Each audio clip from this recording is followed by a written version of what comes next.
আজি গুৱাহাটীলৈ যাত্ৰাৰ পথত বিশ্বনাথ নগৰৰ এখন হোটেলত চাহ খাবলৈ ৰৈ ডিব্ৰুগড় বিধানসভা সমষ্টিৰ বিধায়ক প্ৰশান্ত ফুকনে লোকসভা নিৰ্বাচন সন্দৰ্ভত কেইবাটাও গুৰুত্বপূৰ্ণ মন্তব্য প্ৰদান কৰে বিশ্বনাথৰ সাংবাদিকৰ আগত। ভাৰতীয় জনতা পাৰ্টিয়ে আব কি বাৰ 400 পাৰ বুলি নিৰ্বাচনী প্ৰচাৰ চলোৱাৰ সন্দৰ্ভত বিধায়ক প্ৰশান্ত ফুকনৰ মন্তব্য, বিচাৰিছিলোঁ মেচিন গান কিন্তু দিলে আমাক AK-47। যোৰহাটত তপন গগৈ ৰাইজে গ্ৰহণ নকৰিলে, গৌৰৱ গগৈক গ্ৰহণ কৰিলে। নিৰ্বাচনী প্ৰচাৰ সভাৰ পলিটিকেল কথাবোৰ ভ্ৰাম্যমান থিয়েটাৰৰ লগত তুলনা বিধায়ক প্ৰশান্ত ফুকনৰ। দৰাচলতে মন্ত্ৰী পীযুষ হাজৰিকাই যোৰহাট সমষ্টিৰ পৰা গৌৰৱ গগৈ জয় হ'লে ৰাজনীতি ত্যাগ কৰিম বুলি কোৱাৰ কথাৰ সন্দৰ্ভত সাংবাদিকে বিধায়কগৰাকীক কৰা প্ৰশ্নৰ উত্তৰত পলিটিকেল কথাবোৰ ভ্ৰাম্যমান থিয়েটাৰৰ লগত তুলনা কৰি কয় যে মইতো বহুত কথা কৈছিলোঁ, এইবোৰ কোনো নোটচিটত চহী কৰা বা চৰকাৰৰ কোনো ষ্টেটমেণ্ট নহয়, পলিটিকেল কথা কিছুমান সকলোৱে কয়। ভূপেন বৰাই দেখোন 50 বাৰমান পদত্যাগ কৰিম বুলি কৈছিল, তেওঁ পদত্যাগ কৰিলে জানো? পলিটিকেল কথাবোৰত এনালাইচিছ কৰিব নালাগে। ইফালে বিধায়ক মৃণাল শইকীয়াৰ সন্দৰ্ভতো বিধায়কগৰাকীয়ে কয় যে মৃণাল শইকীয়াই নিজাববীয়াকৈ এটা এনালাইচিছ কৰি কথাখিনি কৈছিল, দলৰ ভিতৰত ক'ব লাগিছিল, কিন্তু তেওঁ ৰাজহুৱাকৈ কৈছে। তেওঁৰ কথাটো আমি দলৰ মাজত আলোচনা কৰি সমাধান কৰিম। আজি আমাৰ কেন্দ্ৰীয় চৰকাৰ হ'বলৈ গৈছে আমাৰ মাননীয় প্ৰধানমন্ত্ৰী নৰেন্দ্ৰ মোদী ডাঙৰীয়াৰ নেতৃত্বত। তেখেতকো আমি অসমবাসীৰ হৈ শুভেচ্ছা জ্ঞাপন কৰিছোঁ। আমাৰ ইয়াত আমাৰ যিটো ষ্ট্ৰেটেজি আছিলে ইছকে বাদ 400 পাৰ, এইটো আমাৰ পলিটিকেল ফৰ্মুলা বুলি কওঁ আমি। পলিটিকেল ষ্ট্ৰেটেজি, আমি পলিটিকেল ফৰ্মুলা।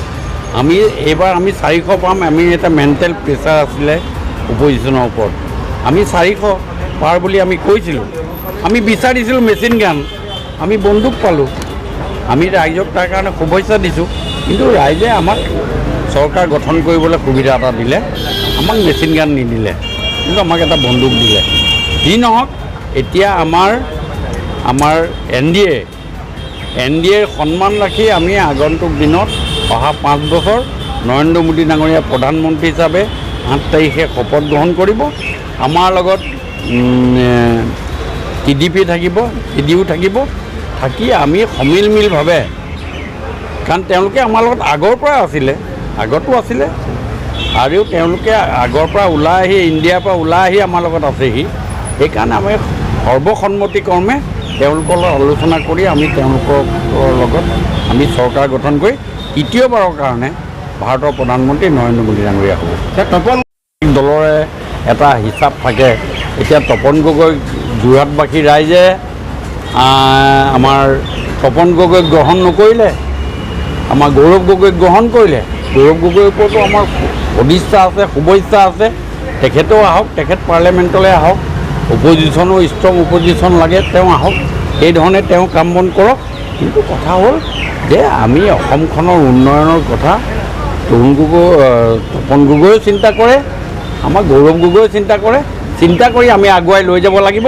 আমাৰ মাননীয় মুখ্যমন্ত্ৰী হিমন্ত বিশ্ব শৰ্মা ডাঙৰীয়া আৰু ভাৰতৰ প্ৰধানমন্ত্ৰী নৰেন্দ্ৰ মোদী ডাঙৰীয়াৰ লগত সহযোগিতা কৰি আগন্তুক দিনবিলাকত অসমখন আৰু আগলৈ লৈ যাব লাগিব।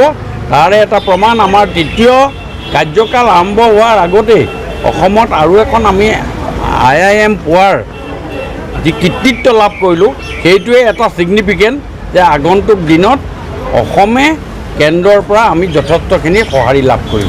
মন্ত্ৰী পীযুষ হাজৰিকাই পদত্যাগ এইবোৰ চব আমাৰ যেতিয়া এইবিলাক যেতিয়া পলিটিকেল কথা হয়, তেতিয়াতো আমাৰ ভ্ৰাম্যমান থিয়েটাৰত আজি আপুনি ইটো দলত আছে, কাইলৈ সিটো দলত আছে। ভ্ৰাম্যমান থিয়েটাৰত বিভিন্ন ধৰণেৰে কথা কোৱা যায়। মইতো বহুত কথা কৈছিলোঁ আপোনাৰ। এইবিলাক কথা নহয়, এইবিলাক কোনো নোটচিটত চহী কৰা বা ষ্টেটমেণ্ট নহয় গভৰ্ণমেণ্টৰ পলিটিকেল কথা কিছুমান মানুহে চবেই কয়। আৰু বহুত কথা কৈছিলে। আমাৰ ভূপেন বৰাই দেখোন 50 বাৰমান এতিয়ালৈকে ৰিজাইন দিম বুলিয়ে কৈছিলে। ক'ত ৰিজাইন দিলে দেখোন? 19টা নিৰ্বাচনত তেওঁ হাৰিছেই, তথাপি তেওঁ এটা 3টা ছিট পাব বুলি জানিও তেওঁ যিখিনি কথা কৈছে, এই কথাবিলাক পলিটিকেল কথাবিলাকত এনালাইচিছ কৰিব নালাগে। তেনেকুৱা কোনো কথা নাই। পলিটিকেলভাৱে কিছুমান কথা কোৱা যায়। আজি এইটো নাই, this type of talking is a ingredient of politics, ingredient of political বা election speech. সেইকাৰণে এইবিলাক কথাত ইমান ধৰাধৰি কৰিব নোৱাৰে। মৃণাল শইকীয়াই এটা এনালিচিছ কৰি পেলাই এটা দলৰ ভিতৰত আমাৰ দলত সেই বস্তুটো আছে, আমি ক'ব পাৰোঁ। মৃণাল শইকীয়াই যিখিনি কথা কৈছে সেইটো মৃণাল শইকীয়াৰ এংগুলত কৈছে যে এই বস্তুটো এনেকৈ হ'ব নালাগিছিলে। এই কথাটোৱে মৃণাল শইকীয়াই তেওঁ নিজৰববীয়াকৈ তেওঁ কৈছে, কিন্তু সেইটো দলৰ ভিতৰত কোৱা হ'লে বেছি ভাল আছিলে, কিন্তু তেওঁ ৰাজহুৱাকৈ কৈছে। তাৰ বিষয়টো তেওঁ সকলোখিনি কথা আলোচনা কৰাৰ মাজত আমি সমাধান কৰিম। আৰু এটা কথা, 24 যিটো লোকসভা নিৰ্বাচনৰ ফলাফলে 26 কিবা প্ৰভাৱ পেলাব নেকি? একো প্ৰভাৱ নহয়। কি প্ৰভাৱ পৰিব? আজি নিৰ্বাচন আছে 15 দিনৰ পাছত, আপুনি পাহৰি যাব। আপোনালোকে আপোনালোকৰ কাম কৰিব, আপোনালোকে নেক্সট নিউজৰ কাৰণে যাব, আৰু আমি আমাৰ কাম কৰি থাকিম। আমাৰ যিবিলাক আমি 93টা ছিটত জিকিছোঁ দেই, এটা কথা চাব। কিন্তু আজিৰ ডেটত আমাৰ ভাৰতীয় জনতা পাৰ্টীয়ে 93টা ছিটত বিধানসভা ছেগমেণ্টত আমি 93টা ছিট জিকিছোঁ, কিন্তু এটা দুটা নহয়। কিন্তু অসমতো বাঢ়িছে, অসমৰ কথা কৈ আছোঁ মই। অসমত 93টা ছিট জিকিছোঁ, আৰু মোৰ যোৱাবাৰ ইলেকশ্যনত মই 38,000 ভোটত লিড দিছিলোঁ, এইবাৰ 48,000 ভোটত লিড দিছোঁ। তাৰমানে ভোটটো ইনক্ৰিজ হৈছে, বিজেপিৰ সপক্ষে ভোটটো ইনক্ৰিজ হৈছে। সেইবিলাক কথা লৈ একো কথা নাই। 26লৈ বহুদিন আছে। এতিয়া নেম কাষ্টিং আৰম্ভ হোৱা নাই, চিনেমা আৰম্ভ হোৱা নাই, চিনেমা আৰম্ভ কৰা নাই। এতিয়া 26 আৰম্ভ হৈছে, আমি 24 হৈছে। এতিয়া মই 2 বছৰত আমি ক'ৰ্ট গুচি যাব।